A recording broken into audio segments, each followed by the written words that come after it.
starting in 3, 2, 1, and welcome to a festive That Karate podcast. My name's Liam Gallagher. I'm Sean McLaren. I'm John Clark. How we doing, boys? It's almost Christmas.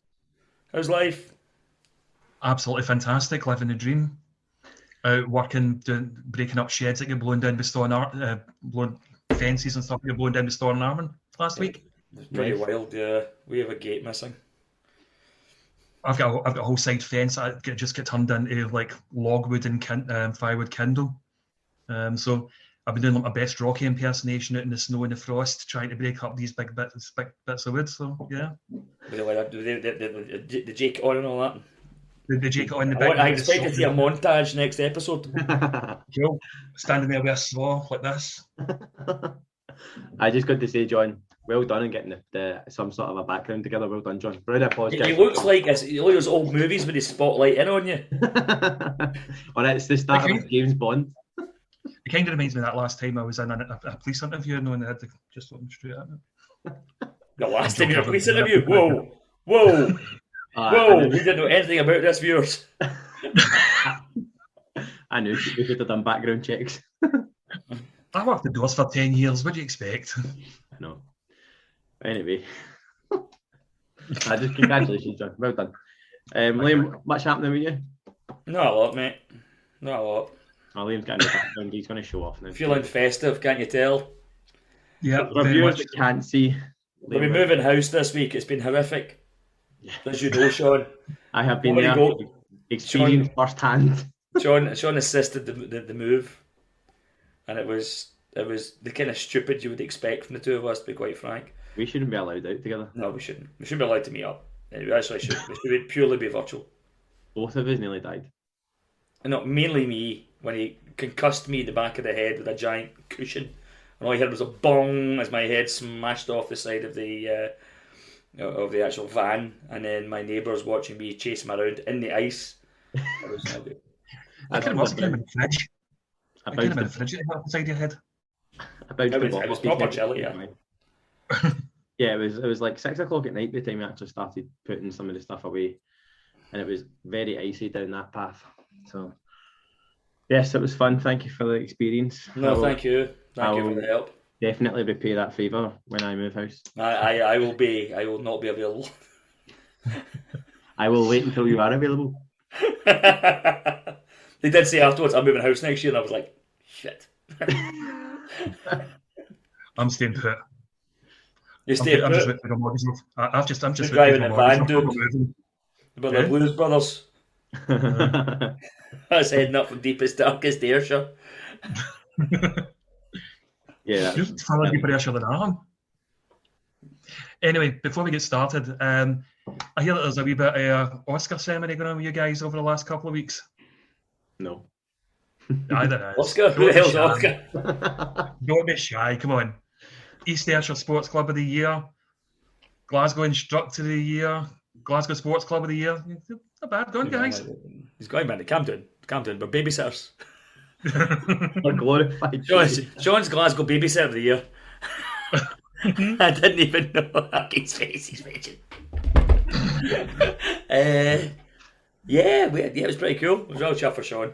I was kind of your first kind of went. My baubles disappeared. Double done in the first year, mate. Yeah, but to be honest, I was really surprised, with getting the emails. So are we? I was just surprised. I know they don't know. Sure. That's why I never put the nomination in, because we won. Somebody else put it in for us. No, obviously we're very grateful. We've heard that before. This just went downhill very fast. No, very grateful of those guys. We've been drinking. It's been a long day. And very grateful for the guys that voted for us as well. And obviously the final was there was judged final. It wasn't just a popularity contest. So which is just as well. Let's be honest. I know, because I wouldn't win. Can I just ask, Sean, who were you most impressed by meeting? Was it Hermione Granger or was it Michelle McManus? Remember the wife in the house. I was more impressed with Michelle McManus. She was a great laugh. But Layla was just when Emma Watson came into the community centre that we were teaching. It was was a shock. But she was lovely. She spent time taking pictures with everybody and handing out books and stuff as well. So Layla got a selfie with her, and I think like the Facebook post has had like 4,500 likes or something, and Wow. it's good for her because she'll remember that for the rest of her life, and she's a crazy Harry Potter fan, so yeah, it was good. But Michelle McManus was a good laugh. Was fun. Cool. Yeah, no, it was good. It was a nice night. The second one in the City Chambers was lovely as well. I've never been in legally. No, I'm joking. I actually You're not working with you.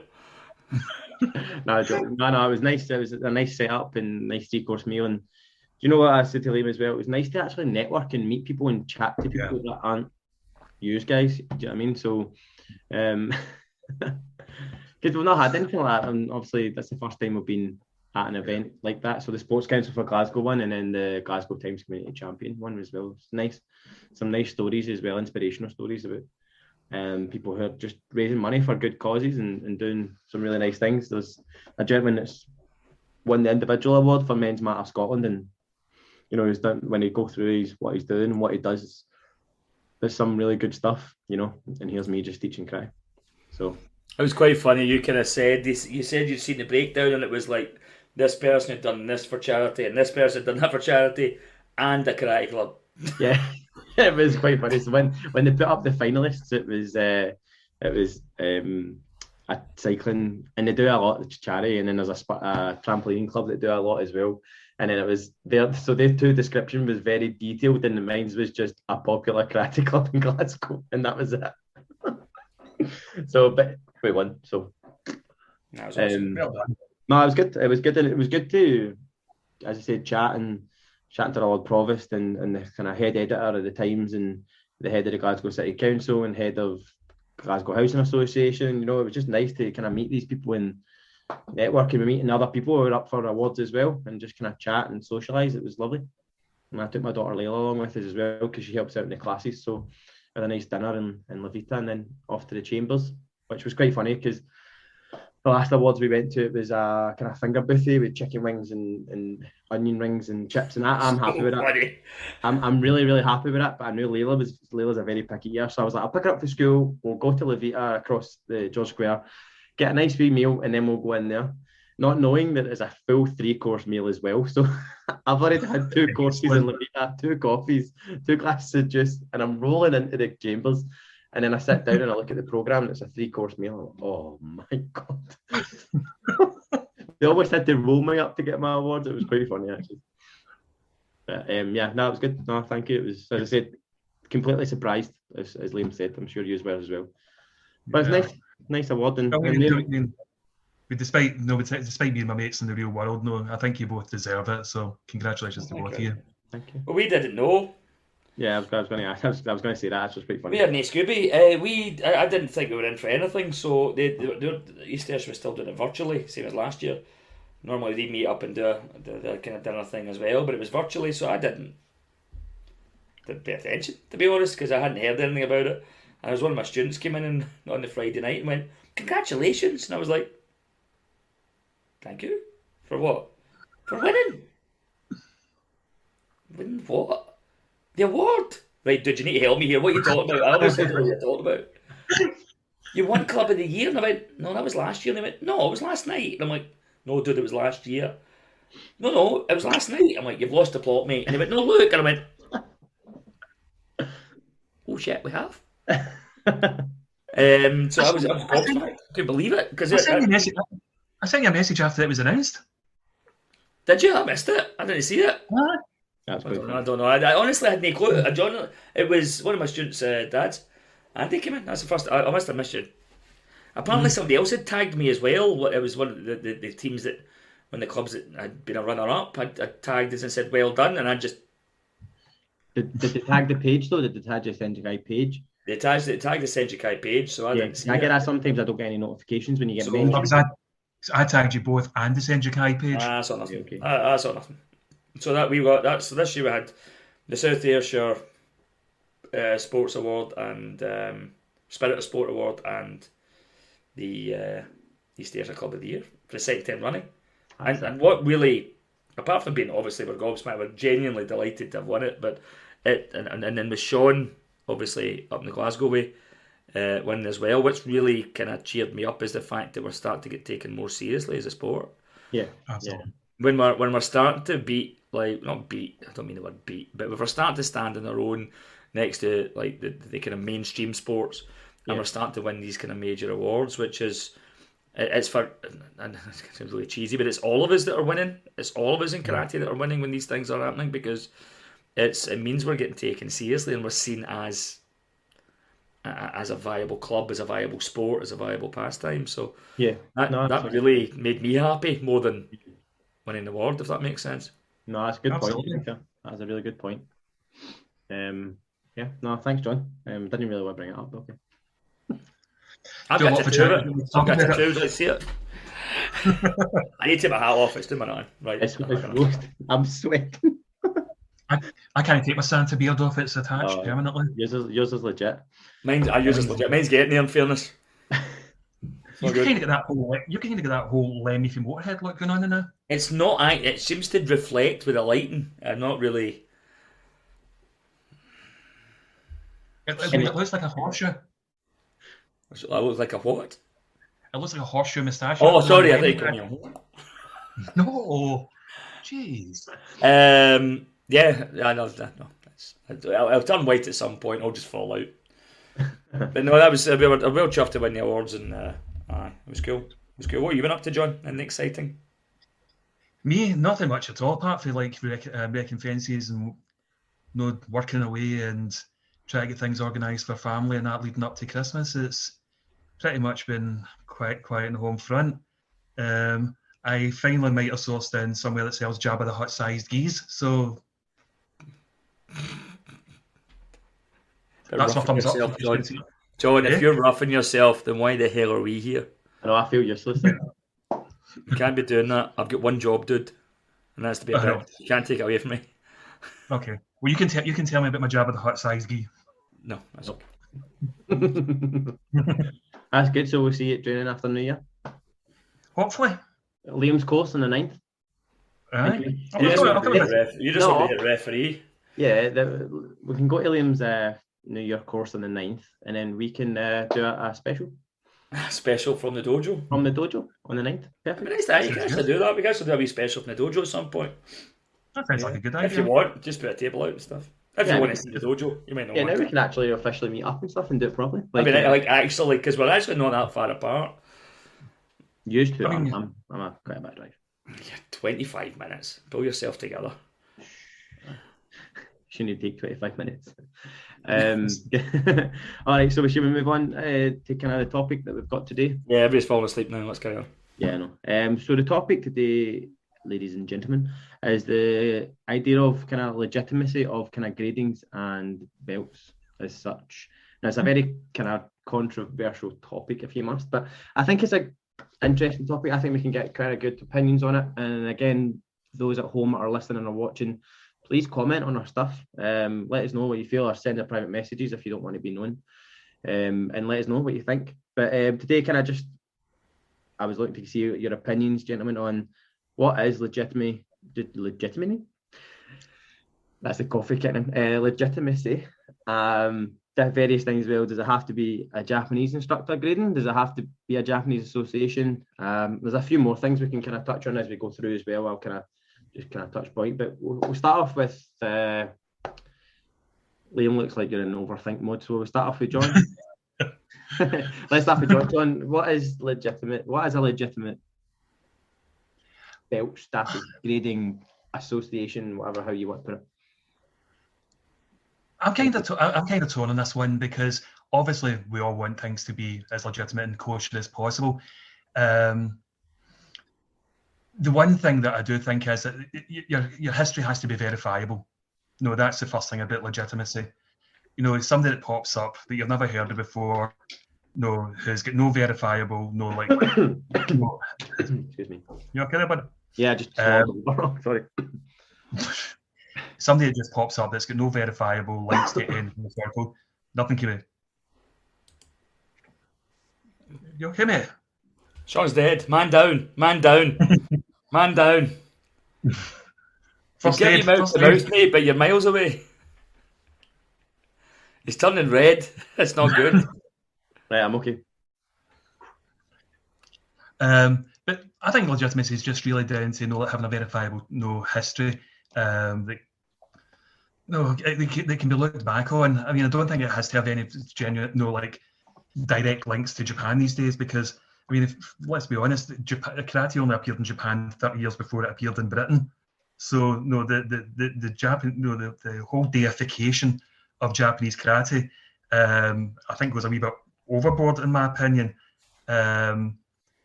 So yeah, I mean, there's a lot of great Occidental, Western instructors in the UK that I think are would just make people as legitimate as having the links to Japan, and I'll be honest here, or even Okinawa, to be perfectly frank, these days. If somebody's got 50 years training, studying, whether it's in London or whether it's in Tokyo or whether it's in Naha, 50 years training is 50 years training. And I can see Liam's head a bit explode. No. I thank you for your opinion. John, I would like to hear everyone's opinion. I completely concede that it depends what we're looking at. Are you looking at legitimacy of organisations? Are you looking at legitimacy of instructors? Because they're not the same thing. Let's start kind of regarding belts and gradings as a subject there, and then we'll kind of touch into associations and from there. But I kind of like the fact that John was talking about history. So, kind of, what's your thoughts on?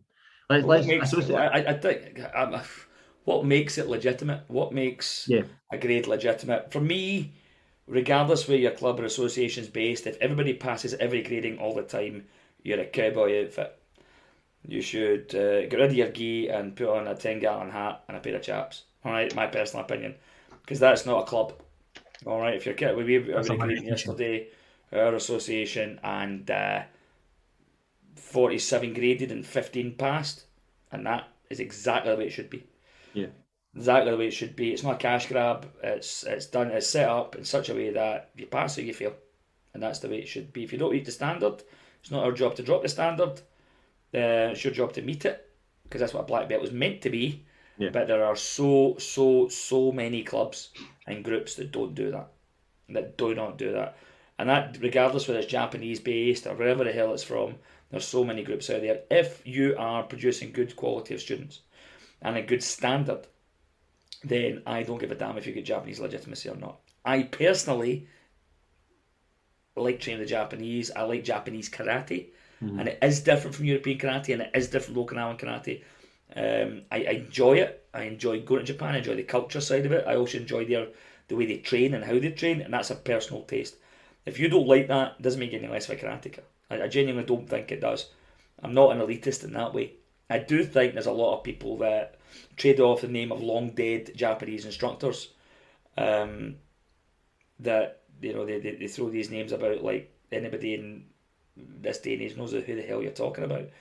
And I've got an issue with that. But yeah. I mean, I've got an issue with that as well, because my instructors, my direct instructors. So if I look at my main instructors over the years, they were all British. No, 2 were Scottish and 1 was English. They trained under Japanese and Okinawan instructors, but my instructors were British, and I trained with them for like 20, 30 years. So, but when people start pulling up names like, oh, we've got a lineage that goes back to Mabuni, or a lineage that goes back to Maboto or something like that, most people these days are going to switch off from that, and it doesn't interest me when people say that the lineage goes all the way back to like 1742 or whatever. If your karate doesn't work now, it doesn't matter what happened in 1742. If your karate doesn't work in December 2021, it's not karate. Karate in 1742 wouldn't work now. You know, that's a load of, that's the, you know, I agree with where you're coming from. It depends. We had a conversation, you two had a piss take on Facebook regarding, you know, is karate practical, is it real karate, and I kind of stayed the hell out of it for a change, and I kind of believe that there's karate for all seasons and karate for all people. Yeah, you know, I don't want to, although I am a die-hard Shotokan stylist, and I can tell you my lineage, I can tell you exactly who I've graded in front of. I've got all my certificates in the cupboard. In fact, that's a lie. They're all downstairs in a box. Yeah, I put it on top of your Moved house. couch, by the way. I put it on top of your couch. Yeah, it's like all my certificates, all my license books, or all my stamped license books are in the wee drawer on that coffee table you love so much, Sean. Yeah, weighed a ton. That's pretty heavy. I don't know what I was thinking. So, but does that mean because I've got that, I'm better than somebody that hasn't got it? No, I don't think it does. I genuinely don't think it does. I just think there's a lot. I personally, karate to me, how do I put this? I think a lot of people use the term karate as an easy wrapper for what they teach. They don't actually teach karate, and that's the only argument I have is everybody has the right to teach whatever they want to teach. What makes it right is the quality of your students. Passing and failing, as we discussed, is it set up professionally, whether you're a professional instructor or not. What winds me up is these kind of get rich quick clubs that pop up with these franchises, the pyramid schemes exactly, and they drive me cuckoo. For one thing, I work really hard and then not getting rich doing this. And I try to do it the right way. The way I think is right. Again, somebody outside might think it's different. They'll tell their opinion. But yeah, I get frustrated with the ones who package what they teach as karate when it's not. Because because it's an easy wrapper and easy marketing for them. And then for that, I think that dilutes what the rest of us do. And that takes away our legitimacy. Yeah. Did that make any sense? Absolutely. Yeah, no. That's that. A few points in what I kind of liked about you touching on there, guys. Both of these never claim to have the right answer. It's not like one way is legitimate and everything else is wrong. No. So I mean, it's the same as the teaching of karate. I mean, I do a lot of when I was still teaching, and if I get back to that again, I mean, a lot of my teaching is based around like a lot of like close in work, Kensetsuwaza and Nagawaza, which to you, Sean, means like locking techniques and throwing techniques, and things like that. Just signing for sure. But that's not the way that like you guys would teach coming from like your direct Japanese, like Shotokan lineage. What are still karate? Yeah, but I would disagree with that. I think again, Sean and I are in the same association. We've come up. I've been training long before Sean was, in fairness. But the kind of groups we've come through have two sides. Yeah. To the coin. It's not just us. Although some people hate. I've got the Budo guys who deride sport and hate sport karate. And I've got the sport karate guys who look at Budo guys and go, "You guys are having a laugh at stuff when you work." Yeah. I think there's a middle ground. Yeah, I think you're right. I think if you know how to do karate properly and if you know your katas and stuff, then there's a lot of application and locks and throws and grabs in your katas. And I think if you teach properly or understand properly, then you will know how to do stuff like. Sorry for interrupting. But the problem is, I mean, there are some clubs out there which trade on the name of legitimate styles, like Shotokan, Shitorio, Goju. They trade on the name of legitimate styles, but they're not actually teaching actual proper. Their karate is very ABC, so a punch's a punch, a kick's a kick, a block's a block, and that's the way they teach karate. And I'm not saying that that's wrong. It's just it seems to be the type of clubs that Liam was talking about. The ones that the pyramid. That's the way that they tend to teach. There's nothing below the surface. It's everything as it appears. If that makes sense. I think I've used the term before, the Easter egg. Yeah. But to those uninitiated, like I know what the hell I'm talking about, but to the uninitiated, for like somebody just want to take their kid to a karate class because they like Cobra Kai, they're going to go to the local club and they're going to believe whatever's been spouted by the instructor. And I could be one of those instructors that spouts, but I actually don't, to be honest.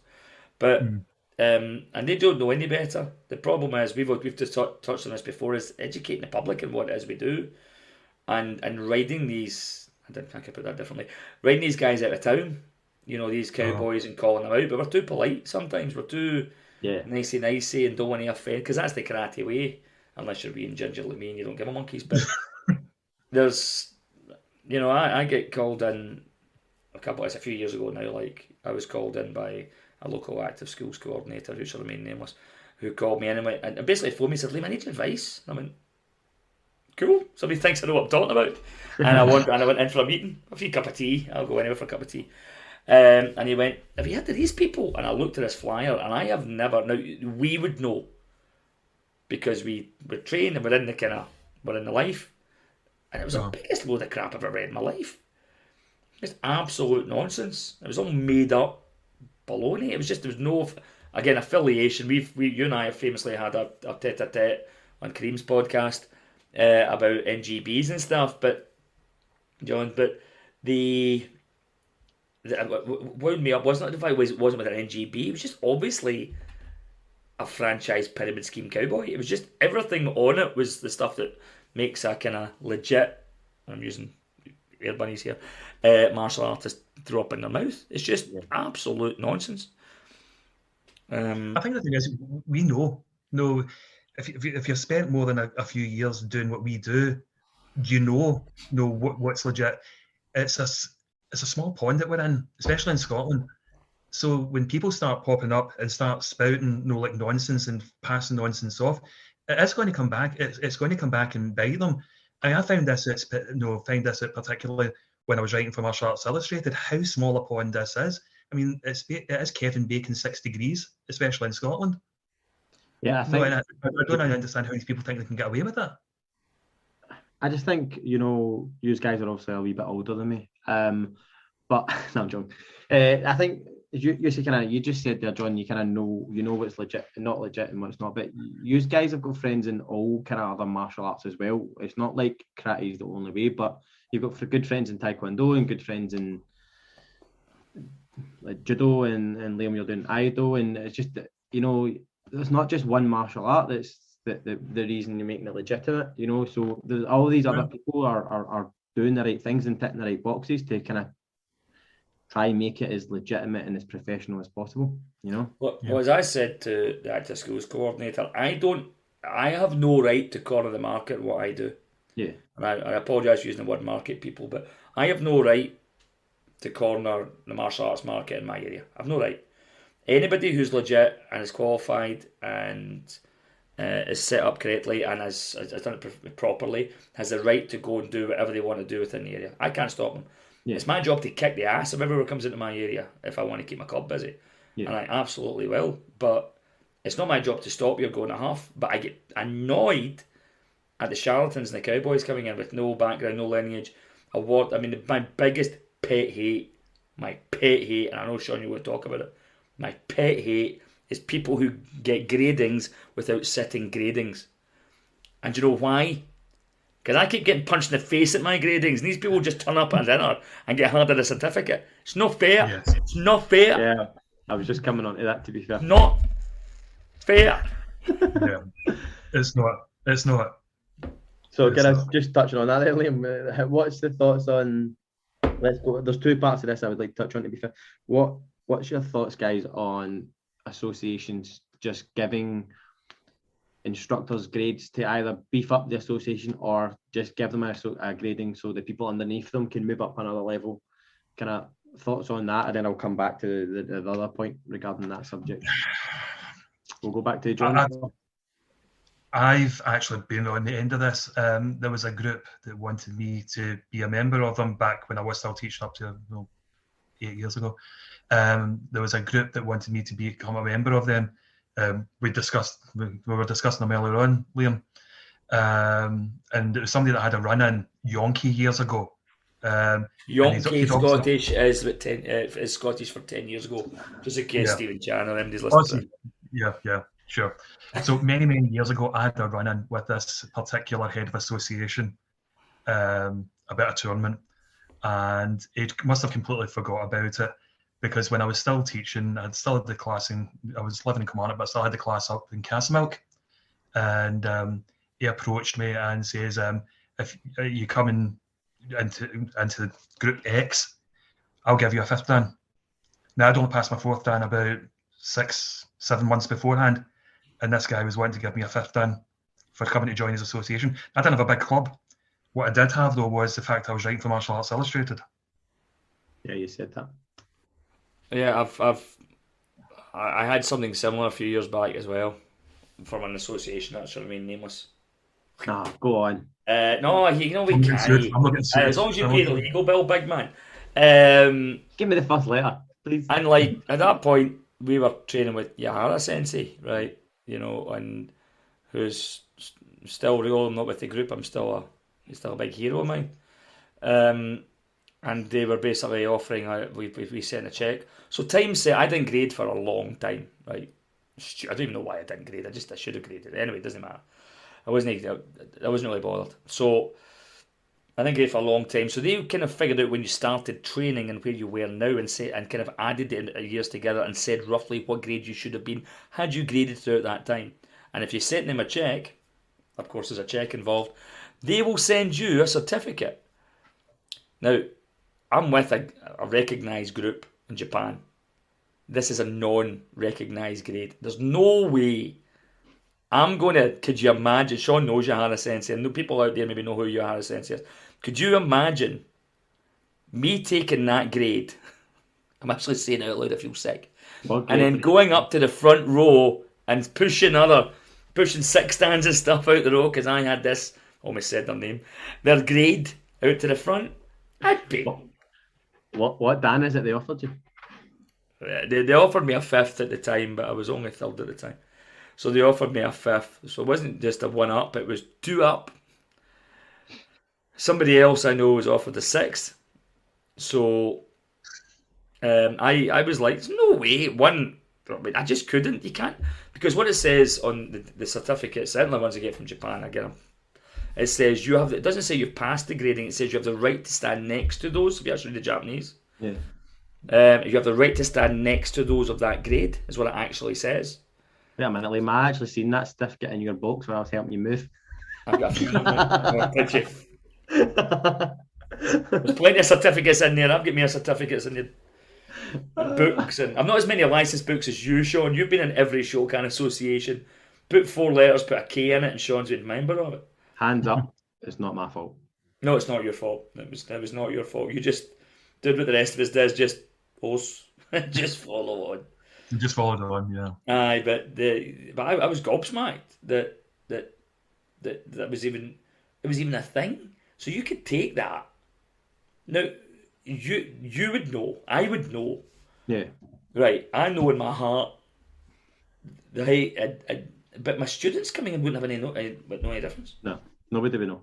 Nobody would know, I mean, but you would know because you'd be like, "You're a donkey," and then I thought that when I seen it in the box. I mean, you and I have had this discussion before, Liam. I mean,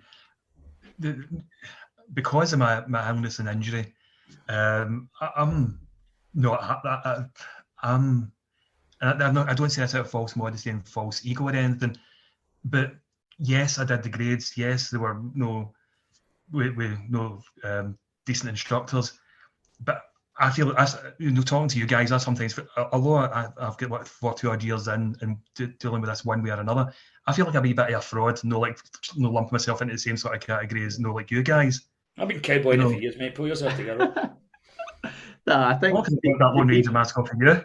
To be fair, John, kind of knowledge-wise, you probably got more knowledge and kind of more Japanese terms than I do, so that's fine. Sure, I spent a lot of time in Wagamama. Do you know, my karate from the waist up's actually quite good. It's only for the waist down. It's totally. Whoa. Too far. It's not that kind of podcast. Too far. Wrong podcast, dude. I'm not. Let's talk about my shit. No. No, another one that winds me up is that it's Sean kind of touched on it as well. It's like I know one, and I can't say it's killing me. I love to name and shame these people. No, don't. This is why I asked you not for this one tonight, because I've had a bad week and I've been drinking. No, because I'll just be excommunicated from the governing body. And but people who just went, I know of an instructor who basically sat all his instructors at the table and went, well, you guys can't get promoted till I get promoted, so you need to vote me to get promoted. So when I get promoted, you can then pay for you to get promoted, and then we can all move up one. And you're like, really? Just a first name, please. No. I don't get it. No. I really, as I said, we spoke about this before. I really don't get it. I mean, I could quite happily sit and watch Because that the I clubs are die. cults. Yeah. The clubs are cults. They're not clubs. They're cults. That's not how you run it's not how you run a club or an association. It's not a cult. And see, in my opinion, to be honest, I think it's they don't believe what they're doing. You know, when you do karate, I mean, we didn't even want to talk about the awards that we won. We wanted to be humble. We don't. I didn't even want to share it on I don't get Facebook. tattoos of it. Do you know what I mean? So I think you need to be like kind of humble, respectful, and kind of believe in what you're doing. And if these guys don't believe in what they do, then they don't care. Do you know what I mean? They can happily just take another grade, and who cares? Who cares what they think? Whereas me, if I took that, I would know. You said that, Liam, you would know. Like you can. How can you post that and say you're a fifth dan but not a fifth dan, or whatever, sixth dan and not a sixth dan when you legitimately only done a third dan? I had a conversation with somebody quite high up in Scottish karate a few weeks ago, and one of the things that were said was that if you're doing it for ego, these things happen. If you're doing things, I mean, the question was great. What are you doing to put back into karate? Yeah. You've taken a lot from it, but it's given me a hell of a lot. It's given me a hell of a lot in my life. I can't deny that. It's been a massive.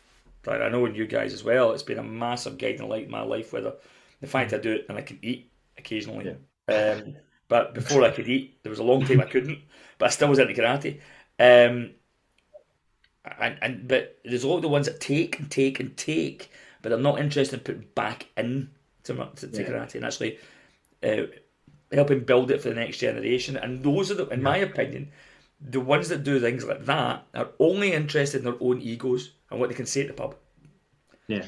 It's like, I mean, one of the things that I've been because I'm not able to train as much as I once was able to, or to the same sort of standard. One of the things that I'm very keen on doing is using my voice to help and promote my friends effectively. Because like you said, karate's given me an awful lot. I mean, indirectly, karate's responsible for me being married to who I think is the most wonderful woman in the world. You know, she is, because she married you. I know. The woman's a saint. But I mean, indirectly, I mean, karate has given me all of this, and if I can give something back, and that's why I'm not shy about if you guys do something good, or if Jamie Gray does something good, or Scott McMillan does something good. No, I'm quite happily shout their praises for the rooftops, because that's my way of giving back. Yeah. But this is the thing. There's so many that take from the sport, and I'm using the word sport. Those that take from it and give nothing back. They're not interested in paying forwards. They're not interested in making it better for the next people. What are you putting back? What are you doing for the next generation? You've taken a lot from it. I know instructors that have taken a lot from it financially, right? Nothing wrong making a living. I'm trying. Not as rich as Sean is, but some of us are trying our best. Sharp. Minted boys and girls, honestly. He kids on like he's like Rockefeller, right? He's got like 1 million students. I'm kidding on. But they take a lot, but they're not what they putting back in. What's left next? Are you it's not just if it's only about taking the cash out of the situation or running it as an ego thing, as I say, going down to the pub and saying I am a sensei and all that. Then you should piss off, right? In my opinion, you should beat up. You should go. And I find a lot, and this is where I really get it. I find a lot of amateur instructors deride professional instructors because they somehow think they're better than the pros because they don't take a wage out it. Right? It is. I've heard that. Yeah, that's a false ego thing as well. That I mean, pisses me off, and there's nobody that puts more into the next generation and the next, and into their students than somebody who's able to actually do it as their profession, as their job. I don't do this because it makes me rich, because it doesn't. I do it because I love it. Yeah. And I put as much. I try and do as much as I can for my members and my students as I possibly can, and I try and associate with people who, apart from Sean, obviously, I try to associate with people who are like-minded and think the same way. And I try and stay away from the egomaniacs who are in it for themselves and not for who they're teaching. Yeah, just kind of Sorry, on you go, John. No, I was just going to say, and you can see it as well in a lot of people's, going back to the whole thing about legitimacy in gradings and that. When you see people that are taken out, they're alleged like 5th, 6th dans and whatnot, and I don't know everybody's into kata. I get that, but it is a big part of what we do. And if you're still grading at 3rd dan, nothing higher than Basai Dai, then there's a problem. So Sean thinks you swore at him. Basai Dai's a kata and Shokan, Sean. And I think that this is a wee bit of an in-joke with Liam and I. We know who we're talking, what, but it winds me up the fact that there are these people out there, and it's like there's still certain people that are above the generation above Liam and I. If you can imagine other people that old in the world, the generation. Yeah? Don't give them ammunition. Don't give them ammunition. Yeah. I'm 3 years older than you, Liam. So, but there's people from that generation above us just now that are sitting with 6th and 7th dans. That you're absolutely right. No, they're teaching, they're taking the money away, but they're not actually giving anything back. No, they might well say, "Well, I'm giving them people the skills. No, I'm giving them the knowledge." But it has to be just more than teaching somebody how to do a yakuzuki. It has to be more than just teaching somebody how to do, hayagoshi or something like that. You have to be given back, and more than just like teaching people techniques and things like that. I might have just been rumbling my belly there, but No, you're right, and I think what I try and do as well, and I know Liam does it as well. You try and create a kind of community, a kind of family, and as you say, kind of giving back more than just techniques. And Sean and I was saying the other day there, we in the last 2 years we've been social workers as much as karate instructors. Yeah. In the last 2 years. We've been social workers as much, and I am not a qualified social worker. But that's what we have been, because it's the last 2 years been rough. Yeah. And people they look to us as in positions of authority. Is that the word? Role models.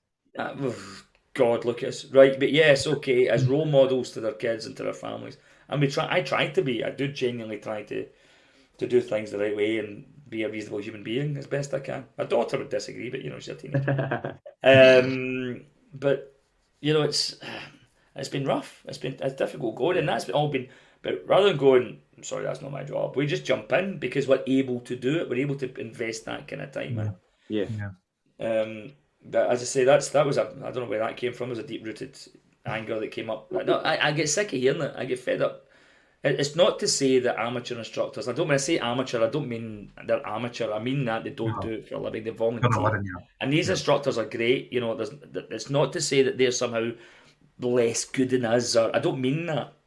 There's plenty of brilliant instructors who teach 2 nights a week in a church hall and produce brilliant students. Yeah. There's thousands of them. But there's a percentage that just... I've actually heard somebody's actually said that to me, as if that I'm a less of a person because I'm taking money. They've actually. I wonder if it's the same person, Sean. I wonder. But I just kind of think back. Like, you're a professional. Yes, I am. I wouldn't say professional, right. But I do this full time. Yeah.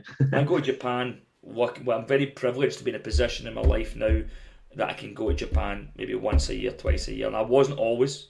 Yeah. I was in a position to do that. Do you think I'd do that just because I like noodles? Do you think I'd do that and I spend that money and that time away from my missus and my family because I like a bottle of Asahi? No, I go over there to learn and be a better instructor. I go over there and I spend my own personal treasure to go over there and visit Kyoto. No, to go to the dojo and get kicked in the face and learn from people better than me. Yeah. I'm a personal instructor. You go to Ibiza 3 times a year. You go do this, that, and the other. I spend my money, my earnings on that. Yeah, I just think when I was kind of taken back when that person said it to me, because a lot kind of years and years of working. Type my name in below, Sean. No, Years No, they and wouldn't see it. They wouldn't see it. We're gonna bitch you behind somebody's back. All right. no. It's been You need years. to type it in, Sean. Son, you need to type it. Send it Messenger. Send it in Messenger. Nobody will see it. I'll tell everybody afterwards. Yeah, no, kind of years working in restaurants doing breakfast Oh, shifts. I'll say who I think it is. No, I'm trying to speak. Don't be rude. Anyway, he's gonna. Daddy Sean. No, I know he's gonna say. I don't know who that is. All right, in that case, it wasn't. In that case, there's two of them. You're joking? Give me a second name. Oh, yeah, I know, but no. Give me a second name. Anyway, guys, so moving on from that, kind of touching on that second part of dodgy certificates. What's your thoughts on ceremonial gradings? And I mean, there's different parts of that. I've seen higher level Japanese associations give their hime. All right, aye, yes. Yeah. Yes, that's No. the same person. Can I'd like to start this one off. My wife works in academia. She works in university. She's a clever girl. She can't be that clever. She's with you. She's doing her bit for charity, mate. Leave her alone. Yeah. She's 22 years of charity work there. God Right. almighty. Surely she's due A medal for the. Actually, it's closer to 20. It's closer, if you add out all the years up together, it's closer to 25, 26. But when people get like awards at universities, it's usually linked to something in their own field. So, like the actor Martin Compston, he got an honorary degree in English because he's an actor. Mhm. Annie Lennox got an honorary doctorate in music because she's a musician. Now, when folk like Donald Trump started getting ninth dans in Taekwondo,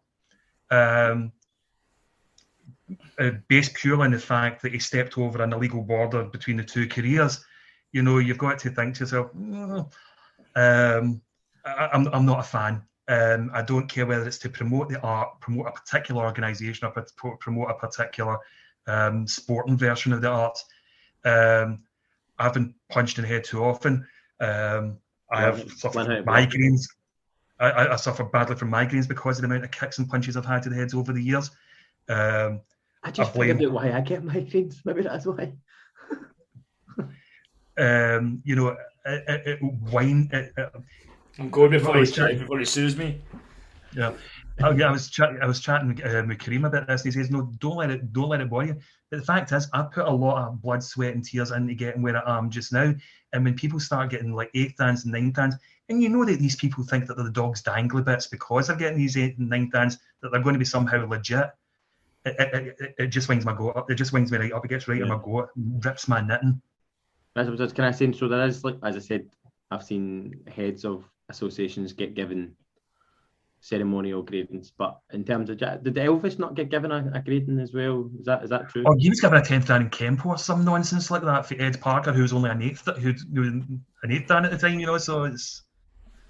William, what's your thoughts on this, Liam? What's my take on it? It depends. On if it's you or not? Right, so... right, there's people...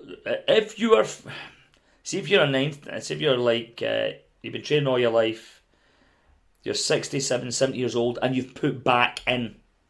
Oh, that's different. And you physically can't do a grading, then I see no problems with you being awarded an honorary 8th or 9th dan.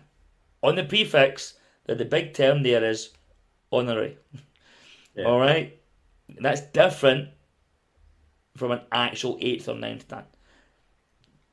Does that make sense? So yeah. I have no issues with that. If you have like a Lifetime Achievement Award, you've put your life and soul into it, but you can't physically grade it anymore, then I don't have an issue with it.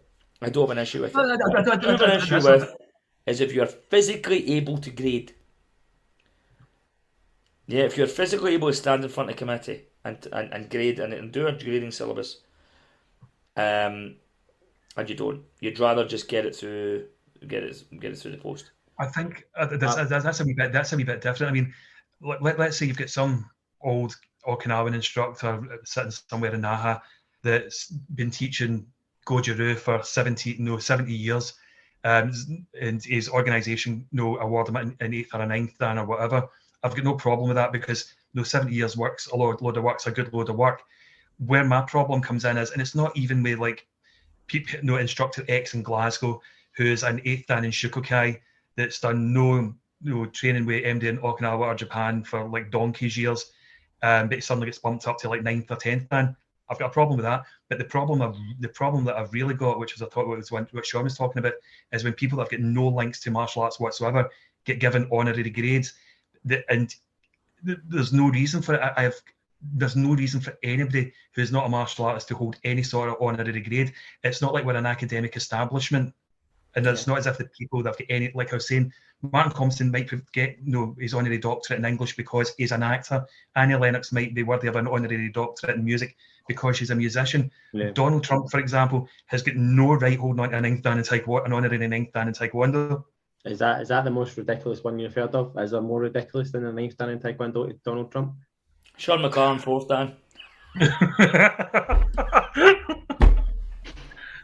I asked that. I actually teed that one up for you, Dave. That was like a... That wasn't honorary. I was actually... I mean, that's a Michael Vaughan 6 shot. That was a... And in my 3rd dan, I actually beat my wee brother up and down the joint for my 3rd dan. So, yes. You could have done that at home, mate. I could have. I would say that the Donald Trump one is probably one of the most ridiculous ones I've heard. It's not the only one.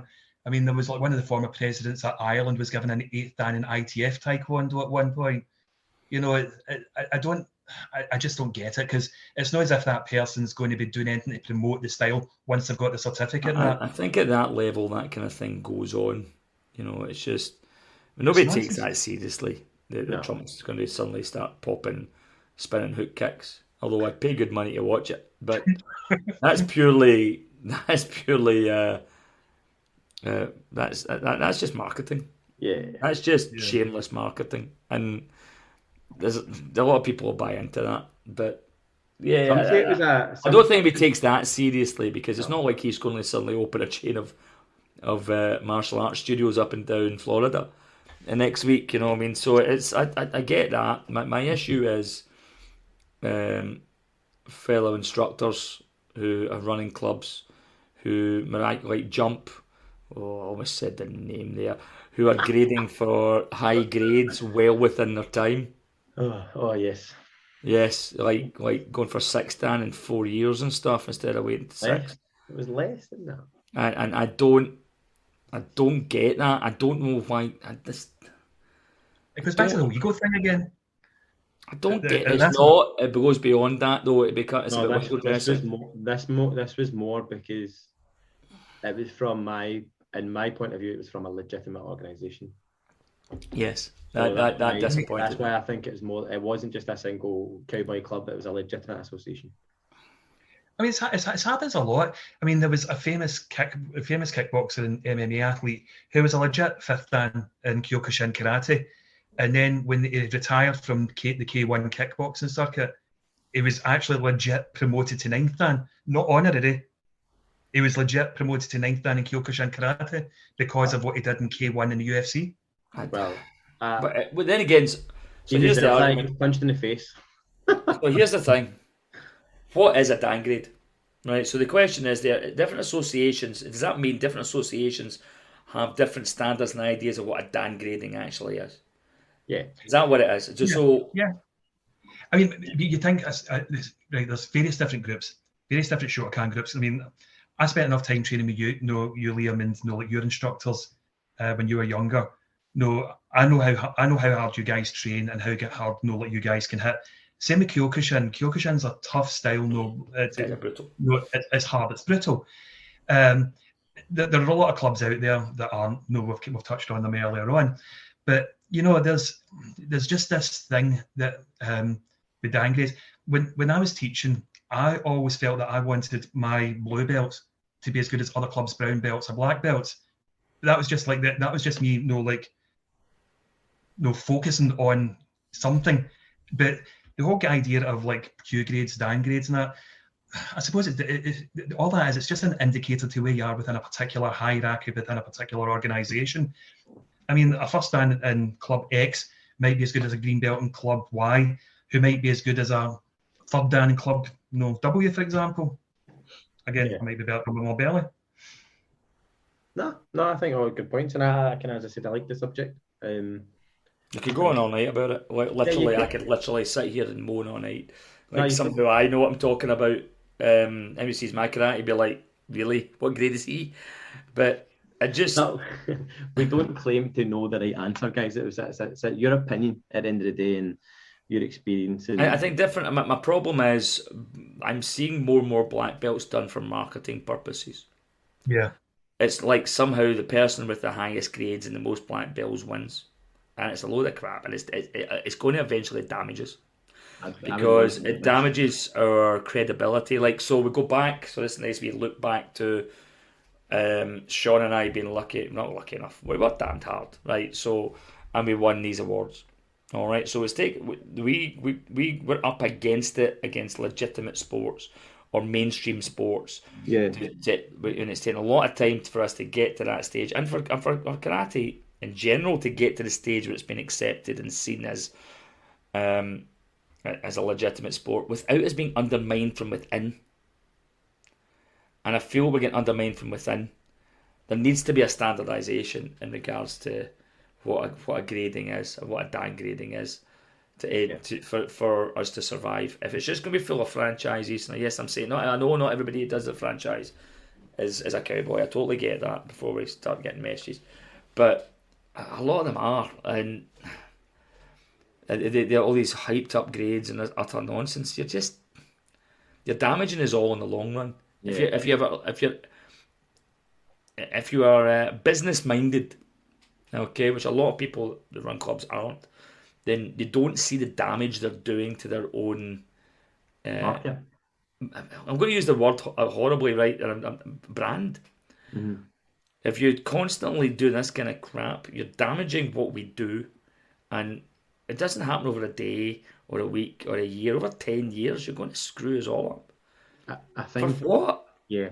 To tell your mate who doesn't give a monkeys that you've got an extra downgrade?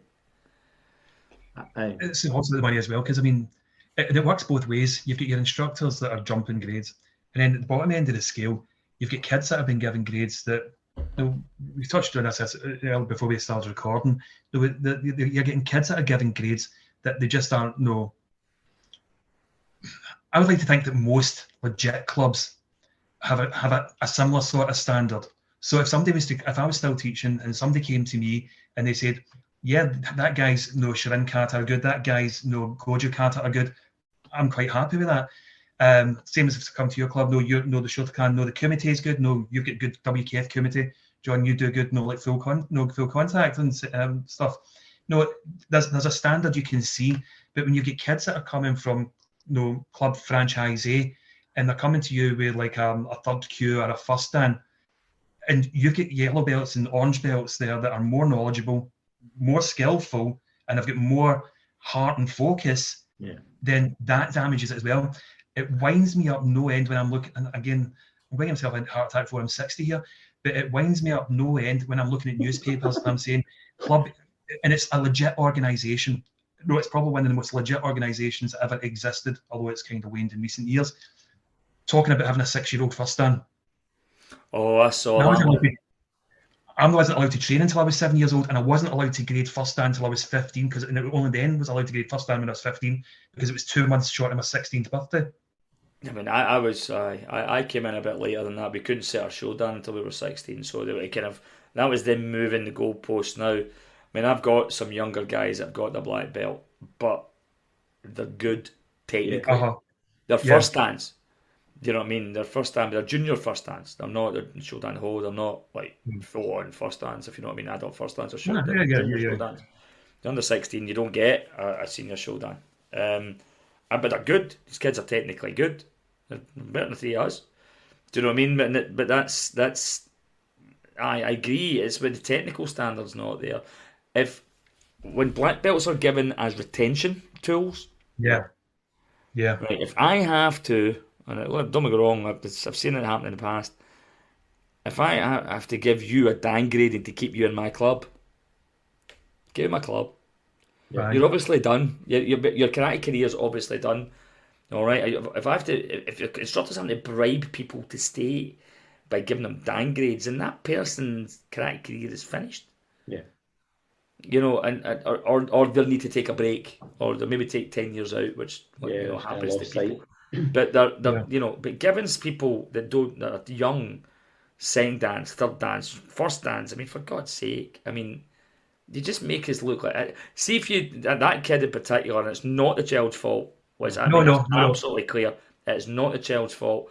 But I saw the But it's not stand. the parents' fault either. It's not even the parents' fault. It's the club's fault. And as I said, this is a legitimate group. I mean, this is like I one of saw the the child. oldest See groups in this. the I band. was like, let's see the child standard, because that's what I was like. Okay, so if you measure it based on standard, right? So, what was he 1 when he started? But anyway, and I looked at it. The standard's not there. The standard isn't there to back it up. I mean, but it's the standard isn't there to back up the grade. If the standard's Yeah. there to back up the grade, and you have an argument, you say, "Listen, I know, but this kid's amazing, and he's you can't have him training next to green belts of the same age because he's just smashing these kids up. He's so good, and then like you go right. I don't agree with it, but I see where you're coming from. You can. But when the standard isn't there, when like most clubs kind of 8th Qs, 7th Qs, 6th Qs are better than that first stand at 6 years old, then it's a Yeah. marketing ploy, and it's all about this. Yeah. Yeah. And the thing that, as I said, and I know I've went back to this a couple of times over the break here, the thing that got me was this is one of the oldest and was one of the at one time was one of the most respected karate organisations in the UK, with legit links to some serious Japanese instructors in the past. Well, this is my bit, right? So I'll go back, right? And the reason I'm with a Japanese group, and the reason I'm big enough, and that sounds really egotistical, right? And I don't mean it to be egotistical. Not me personally, I'm big enough before you start your crap shot. Because I'm like a midget. I'm working for Santa on Christmas Eve. There's my club is big enough to go independent. Right? I'm a reasonable high grade. I'm not high grade, but I'm a reasonably high grade. I could go independent and go it. But who's holding me to account? Where's my oversight? Who's keeping me honest? Yeah. Who keeps me to a standard? No, don't worry, I will. You bend your knee and hand in your hip, big man, then you talk to me, all right? but you know, so I could, and financially it would make more sense. Listen, Yeah. as a professional instructor, it would make much more sense financially for me to go, stuff this, I'll do it on my own, thank you very much. I'd make more money. My accountant would love me. Seriously. No, I know. But it makes. But then I'm breaking away from oversight, and the further you go away, it's like degrees. It's not the first year, it's not the second year, it's not the third year. It's the 7th year, it's the 8th year, it's the 10th year. And being part of the group, being part of bigger groups and world federations that have a good standard, whether Japanese or not, right? They hold you to a standard. Yeah. And they keep you honest. But when you go independent and think you are the pinnacle of the tree, you're the top of the tree, like some wee guy in Scotland, wee ginger guy in Scotland's at the top of the tree in karate, give us peace. Then you'll start to sacrifice. You slowly start to make decisions based on popularity or retention or financial, and then suddenly the integrity disappears. Yeah, that's like I It kind of doesn't like happen. that. It's not one sin. It's 10 sins down the road, and you go, I'm not where I wanted to be. So that's why I like training the Japanese, because they keep me honest, and I'm with a good group that I connect with, and that's me. Other clubs will connect with different groups for different reasons. I'm just saying my group works for me. Yeah. And I connect with that, and they keep me honest, and I do my exams, I do my tests, I do the stuff, because I never think I feel like an imposter, so I constantly have to go and do the extra training and sit those tests and all the rest of it to kind of improve me as an instructor and as a karate, and so that my students then benefit. Whereas if you think you're the top of the tree, and I know many instructors list, I'm sure you guys do too, they're the finished article. What I say is right. And that slowly degenerates. That slowly starts to implode upon itself. And I think that's what's happened with this particular group. No, they're not at the place they were before. I don't think they've got the respect that they once had before for various different reasons. This just being one of them. But that, like you said, they're not being kept honest anymore. When their links to Japan ended, it's when things started going. Well, there was other things as well, but For me, when the Japanese links get severed back in the late 70s, early 80s, the decision was twofold. The issue was twofold, and I'm spoken to people quite high up in those particular groups, right, who have told me, and they've not told me this in no so many words, but I'm a relatively well read and educated man, and I can I can add. Often it was ego. They wanted to be the same grade as somebody else. Often the Japanese saw the Westerners as a cash cow and squeezed every penny they absolutely could out of us Westerners to make money. What also happened is, well, the Westerners went, screw you, I'm not giving you all this money, I can make that money. Instead of saying, I'll save my students that money and we'll do this, they went, I'll make that money for me. So what they did was, they suddenly severed these links, set up their own federations, and then the cycle started. The generative cycle started, where they start to sacrifice standards, and they start to sacrifice this, and they start to go there, and it's all about money, and it's all about that, and slowly it starts to implode and implode and implode. They're not all organisations like that. No. I mean, there's a lot of very, very good Western and British-based groups who are maybe 2 or 3 links removed from either Okinawa or Japan, and I will never denigrate them, because I know that their skill set is immense. I know that their knowledge is phenomenal, and we put a lot of Japanese and Okinawan instructors to shame. When I say shame, I do that in inverted commas. But at the same time, yeah, you're absolutely right. And it kind of looks back to the entire conversation. When it becomes about your own ego, when it becomes about your own excessive bank balance, because for a long time, I remember when I was playing it, being a professional instructor back in the late 80s and 90s, I was making a damn good change of money, and not a lot of it was going elsewhere other than into my bank account. Because all I do is pay bills. I get this cake. I get this cake at the end of the month, and then I've got to pay this, and I pay that, and I pay this, and I pay that, and I pay that, and I go, wait a minute, I've worked 26 days straight. What the hell? You could do with a bit less cake, to be honest. But back in the 80s, there was a lot. There was a lot of good money going about, and not a lot of instructors were dealing with HMRC the way that they should have been at that point. Well, let me tell you, I have to. Yes, I know. I get the rubber glove. That's because you're legit. But there was a lot of people back in the 80s and 90s. There's a lot of people. Well, that's another thing. There's a lot of instructors, amateur instructors, and ASU out there listening. I'm just jealous. Are they listening? Really? Yeah. No, they've given up like 20 minutes ago, mate. A lot of amateur instructors out there, they put the cash in their pocket. I hate you because you thought of it and I didn't. Yes. What was I thinking? Anyway, well, gentlemen, I think that was a interesting topic. I liked it. Those that are listening or watching, please comment, or as I said, if you want to remain anonymous, please I said that right. Please drop us in a message. And again, if you think of a topic or a guest or someone or some thing that we would like to talk about or talk to, then please let us know. Get involved. I have one that's coming up in the next few weeks, gentlemen. I will announce it just now. The people in charge of the Fair Fight charity that Ali Neone talked about, I had a chat with do you know who is in charge of that? She's based in Holland, and she is... That's the one that Stephen Transcense was chatting about, yeah? Yeah, an incredible... What a driven, intelligent woman this is. This lady is just amazing, inspirational.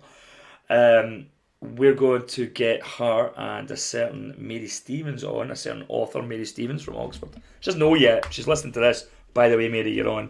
It wasn't me. It was them. They volunteered you to get you on for a wee chat about the Fair Fight charity. Yeah. This is a charity that karate people should be behind. Yeah. If you're a martial artist where you kick, punch, cuddle, roll about the floor and lycra, whatever the hell it is you do and call a martial art, you should be involved in a charity, this fair fight charity. What they do is amazing.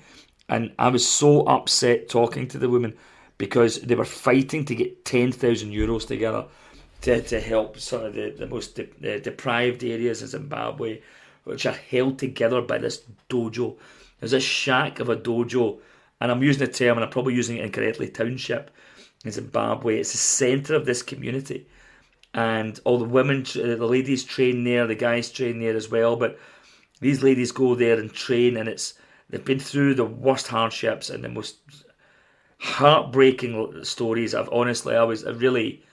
really upset me hearing some of the stories that these people have been put through. And this charity, Fair Fight, goes to bat for them. They keep the dojo running. They sponsor these people. They get them through education. They do so much for them, and it's all centered around karate. It's all centered around what we do day in, day out, and they travel out, and this obviously they teach, but they also mentor these ladies that are out there, these young women who they give them hope, they give them support, and they were struggling over £8,000, €10,000 to keep this dojo open and going, and build a kind of kitchen in it as well, so they could basically make food to sell to feed themselves. It was heartbreaking to hear it. And we're going to get these ladies on the next few weeks to have a chat and a discussion. And I'd love anybody out there. This is not something I want ownership with. My club is getting involved with this. My club is getting involved with this because it really spoke to me. And spoke to me what we are supposed to be doing as karateka, as martial artists, as instructors. And that's giving back. And it doesn't have to be. I mean, obviously we give back in our own local communities, but this is what they're going through out there is horrific. And they're getting their safety and solitude and their from karate training, for God's sake. They're not, and they're, as I say, they're promised raising funds, and I don't know how we can look ourselves in the eye and not be supporting this charity. So these ladies are going to be on. I bigged them up now. No pressure, girls. They're going to come on the next few weeks. I'm going to have a chat with them, and some of it's going to be tough to listen to. Some of it's going to be tough, but there's inspirational stories in there as well. And we think we've got it tough through the pandemic and all the things that are going on. We have no clue. We're living pandered lives. So these ladies are going to be on the next few weeks. They volunteered their time to come on and chat to us, and we're going to push it big time. Hopefully through the podcast, and I'm certainly going to be pushing it through my club, and I want you guys out there, all your instructors out there, to be pushing it through your clubs, because surely between us we can support a charity like that. Absolutely. That's me. It's my rant. It's my rant. No, I'm good. I'm excited. Excited is probably the wrong word, but I'm. You don't have excited. Excited is not the word. I tell you what it is. It's inspiration. If it doesn't feel a lump in your throat, you're not a human being. Yeah, I look forward to speaking. I mean, after Stephen Chan Sensei was talking about it the other week on the last chat that went down really quite well, it kind of, it touched, something that we take for granted, where there's a dojo in practically every street corner in every village, and throughout the UK, or every town in the UK, or city in the UK, you can't walk down the street without tripping over a dojo. When you're hearing about things that are happening in Zambia and Zimbabwe, India, where dojos are becoming like the centre of the community, it is something definitely worth looking at helping it, is more inspirational. Perfect. All right. Well, are we don't know if we'll meet you all before Christmas. We're going to meet up before Christmas turns up for Santa arrives. No, 2 weeks.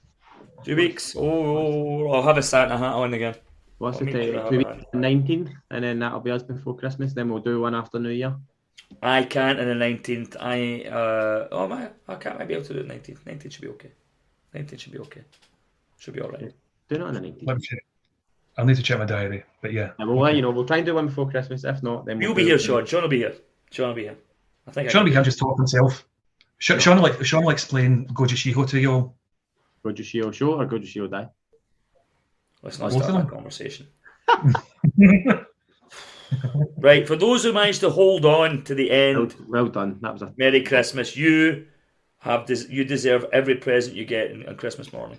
Just for listening to God you. knows how you put up with that pish. We will speak to you in a couple of weeks, especially Sean. Sean's talking some nonsense there. I barely spoke during that episode. I was listening to you two, all James listening. Because we're experienced. Rant. Experienced is another word It's for a rough day, mate. It's a rough day. I apologise to the listeners out there if I seemed heated. Good. Well, we're going to finish up there, guys. As Sean said, thank you all so much for listening. Like, subscribe, share. If you didn't like it, do it anyway. A big thank you goes to Sean's pointing at something. Oh, it's the Facebook thing. Thank God for that. Big thank you to John. You're very welcome. Thank you for having me again. Good. Thank you to Santa's wife. Sean has put Santa's wife as his name. Let me you please, think- Sean, please explain. we love you and we're here for you. No matter what, you're my bro and I love you and I'm proud of you. I think maybe you told your wife first, but we love you dearly. And Right, thank you all so much. Take care. We'll see you in a couple of weeks. But finishing in 3, he's raging, 2, and 1.